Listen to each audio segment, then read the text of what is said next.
Hallo en welkom by Fokus. Ek is Lenet Francis. Later in die program hoor ons hoe kankerpasiënte in Gauteng soms by staatshospitale weggewys word weens personeeltekorte en ons maak 'n draai in die Suid-Kaap waar inwoners van Grootbrak rooi sien oor 'n omstrede behuisingsprojek. Maar eers groot kommer heers oor hospitaalsorg in die Oos-Kaap, maar veral in die Nelson Mandela metropool. Die Livingston Hospitaal was vir jare een van Port Elizabeth se spoginstansies, maar volgens verskeie gemeenskappe het die prentjie oor die jare drasties verander. Die situasie is so erg dat baie pasiënte vrees om in die Livingston en die nabygeleë Dora en Giza hospitale versorg te word. Lede van twee Baaise gesinne het hul hartseer verhale met Fokus gedeel. Hier is regisseur Keith Suister en kameraman Roy Freeman se storie. Die Livingston Hospitaal hier agter my was eens op 'n tyd een van Port Elizabeth se beste hospitale. Maar vandag is dit 'n ander storie. Soveel so dat baie gemeenskapslede vrees om hier behandeling te kry. En dis presies hoe 'n familie van Bettelsdorp nou voel nadat hulle 'n familielid weens beweerde nalatigheid by Livingston Hospitaal verloor het. Hy het aan hoë bloeddruk gely en het na 'n hartaanval by die huis aangesterk. Maar is deur die hospitaal aangesê om nie sy hoë bloeddruk medikasie te staak nie. Dit het na bewering tot sy dood gelei. By ongevalle ingekom, dokter het gou na hom gekyk. Toe vra die dokter nog, rook hy by die huis? Toe sê nee, hy het mos nou opgehou rook. En toe het ons vir hom verduidelik is nadat hy sy tablette geneem het, wat sy toestand nou weer agteruit gegaan het. Dokter het vir ons gesê, dit was blote nalatigheid. Want 'n mens kan nie vir 'n mens wat na 'n hartaanval gehad het, sê om aan te gaan met jou behandeling, sien hulle dat dit hoë bloeddruktablette was wat hy gebruik het. En jy het vir my genoem dat daar was dokters wat na die pille gekyk het en wat het hulle vir jou gesê? Die tablette was saamgeneem hospitaal toe en die dokter het uitgewys van die tablette wat sy toestand toe nou so verswak het. Sy bloeddruk was vreeslik laag, 55/45. Dit was sy bloeddruk die hele tyd. Dit het nie, die dokter het vir hom binneaardse voeding gegee, maar dit het nie die bloeddruk laat opgaan nie, ja, dit het ondergebly. En sê vir my toe hy nou huis toe kom na die vorige hartaanval wat hy gehad het, was hy heeltemal oké geweest? Hy was heel fyn. Hy het uitgestap by die hospitaal daai dag. Om 'n kind in die lewe te bring is veronderstel om vir moeders 'n jeuglike ervaring te wees. Maar hier by Dora en Giza Hospitaal kan daai ervaring in 'n nagmerrie omskep word. You've had a very bad experience at Dora and Giza Hospital when a family member of yours had to give birth. Do you mind telling me about it? She was born the Monday morning, 20 to 1, and she was alive. Nobody phoned us to tell us that the baby was born. I found out by accident when I phoned the hospital to find out how my family member was doing. And then she said to me the baby was born, it's a girl. So I said to the sister, but the baby didn't make it. And she said to me, no, she's alive. The doctors told us from the beginning that the odds are against her because she only weighed 940 grams. And they don't take babies under 1 kilo to ICU. So I don't know if they just leave them to die or what they do with them. The baby was fine for a while and you as a family were very happy with the progress of the child. But then suddenly doctors phoned you. What happened then?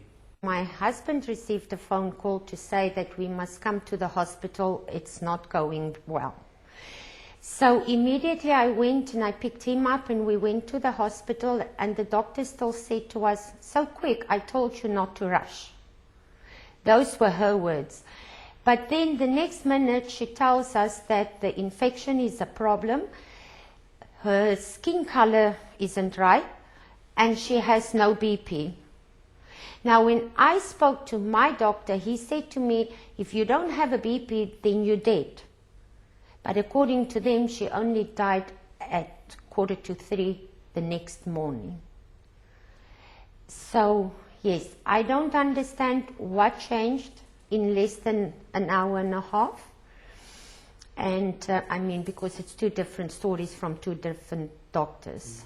After she died, they told my family member that if you want the body, be here at 9 o'clock or else she will go to the rubbish dump to be burnt. So she said to the sister, no, we want the body for a funeral. And then we were at the hospital before 9 o'clock. We went to the mortuary and they brought her out on the trolley, wrapped in paper with masking tape around her. And my heart wanted to stop when I saw that. 'n Gemeenskapsleier en lid van die Livingston Hospitaal se raad, Roderick van Sensie, is gegrief oor die swak toestande by die hospitaal. When you do get into the hospital itself, into the wards, is that really it's alarming the way the conditions is in the wards. You cannot go into the toilets at all, and that is a concern that's stopped by when we ask the management of the hospital boards what is happening, then they will tell us that they're doing everything in their power, but they are the lack of staff, the lack of money. They don't know where, they're trying their utmost best. Dr. Siva Pillay van die Oos-Kaapse Gesondheidsdepartement sê egter hulle gaan die haaglike toestande verbeter. The problem is not at Doranginza and at Livingston. The problem is that, as the minister has said, we have opted for a curative approach, abandoned to a large extent primary health care, so the whole preventative aspect has been lost. Secondly, our district hospitals are non-functional. They are actually glorified clinics. So unless you get your district hospitals to function, the workload at Doranginza and Livingston will always be overwhelming. Die vraag bly egter hoe vinnig die bil by die horings gepak gaan word en is dit nie maar net meer 'n kwessie van leebeloftes om gemoedere te kalmeer nie. The timeline for those improvements is 18 months, which we are saying at least in this 18 months, and that's my performance contract, states that I have to get these 28 hospitals running. And there are methodologies to do where we have to say we have to bring in doctors from outside, we have to improve the services, and we have to rationalize how we rationalize and prioritize our infrastructure budget to concentrate on these 28, then we need to go. If you take our province here, we have more than 800 clinics, 66 hospitals, 18 specialized hospitals, 2 tertiary hospitals, and 7 hospitals belonging to a complex. It's too big a platform. So if you try to do all of that, you'll end up doing nothing, and therefore you need to rationalize. Die Gesondheidsdepartement sal by sy woord moet hou, anders gaan meer en meer mense al hospitaalbeddens by Livingston en Doranginza vir 'n finale rusplek verruil. Net hierna, personeeltekorte en 'n gebrek aan toerusting vererger kankerpasiënte se lyding. Bly ingeskakel.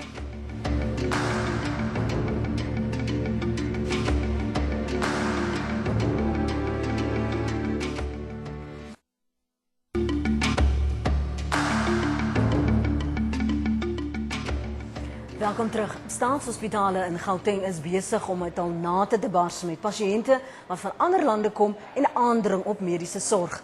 Hoofde van staatshospitale word oorval deur klagtes van pasiënte wat soms vir weke moet wag vir mediese behandeling. Maar die Kankervereniging van Suid-Afrika meen daar moet meer veldtogte wees wat mense inlig oor kanker en hoe dit voorkom kan word. Kenners meen servikale kanker kan voorkom en genees word. Dit is tans die grootste oorsaak van sterftes onder kankerpasiënte. Hier is Fokus regisseur Jolien Vullis en kameraman Gerrit Botes se verslag.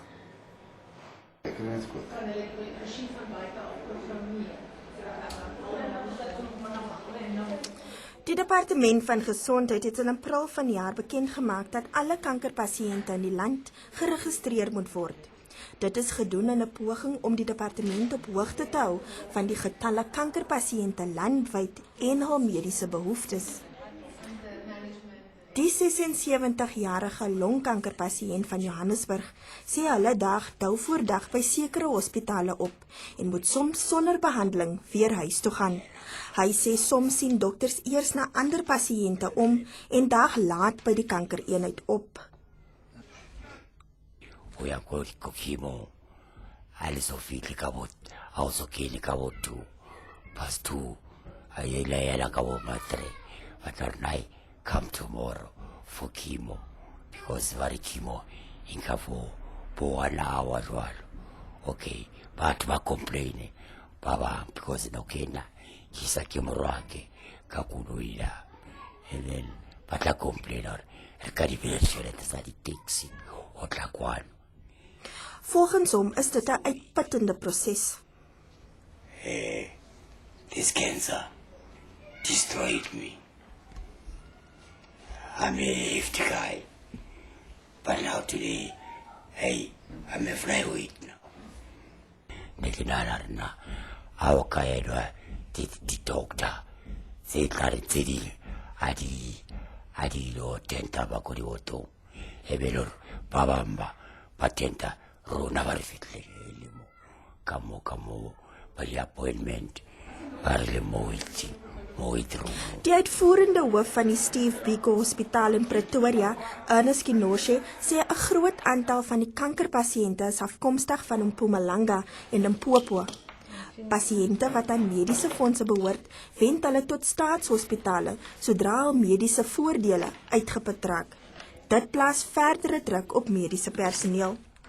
Nuwe personeel is wel aangestel en opgradering van fasiliteite gedoen, maar die behoefte bly groot. People come by appointment, but there might be a delay of anything from 4 to 6 weeks before you are initially seen because of the fact that we are the only center, as I've said, north of Midrand. A lot of the patients who come from foreign countries are cancer.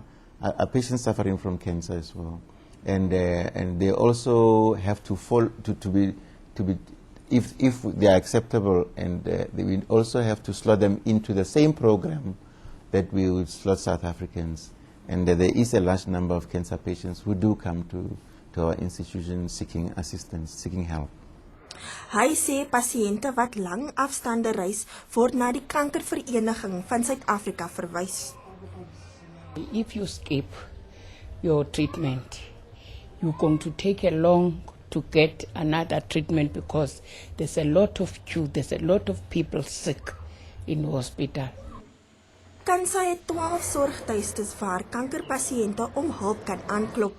Pasiënte word daagliks ook vir behandeling na die hospitale vervoer. Die mense word hier gehuisves van maandag tot Vrydag. Hulle kry 3 maaltye per dag. En dit is 'n sal ons sê soos die Engelse sê home from home environment. So die mense voel tuis hierso. Jy het baie empatie want jy self van 'n situasie, jy weet waartoe hulle gaan. En soos ek sê, 'n mens voel saam met hulle. Die Demokratiese Alliansie se woordvoerder oor gesondheid, Jack Bloem, het kritiek uitgespreek oor die provinsiale gesondheidsdepartement se onvermoë om verskaffers van radioisotope te betaal. Die apparaat word gebruik vir kankertoetse. This is very serious in the case of cancer because delays could lead to tumours growing and it decreases their survival chances. So it's very distressing because there shouldn't be any delays. We should do these tests as soon as possible. There are very few companies in the country which supply this kind of radioisotope. They call it FDG, fluorodeoxide glucose, the supply now and then gets interrupted, either because the company has run out of stock or because the company may, like you asked, whether may interrupt supply because of a delay in payments. Kansa se uitvoerende hoof, Sue Jansen van Rensburg, sê kanker kan voorkom word en mense moet meer verantwoordelik optree. Dat jy kan jou risiko vir kanker verminder. Die reg te eet, gebalanseerde lewe te lei, nie te rook nie, want dit is een van die grootste oorsake van kanker. En om beperkte, as jy wil drink en drank inneem, baie beperk, want dit kan ook help om kanker daar te stel. Veral met vrouens met borskanker en hormonale kankers, gaan beslis gepaard saam met alcohol. Net hierna besoek ons Groot Brak in die Suid-Kaap, bly ingeskakel.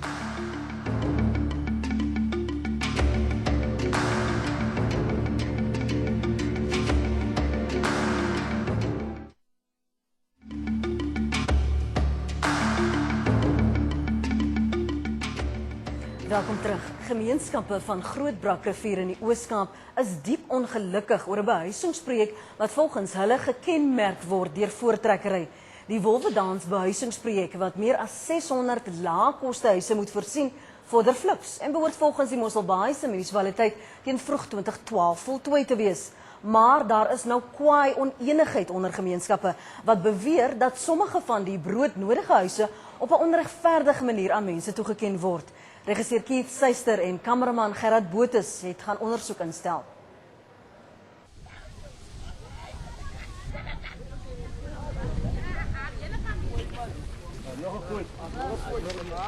Die Wolwedans behuisingsprojek by Grootbrak naby Mosselbaai vorder goed, maar die gemeenskap meen daar is 'n slang in die gras.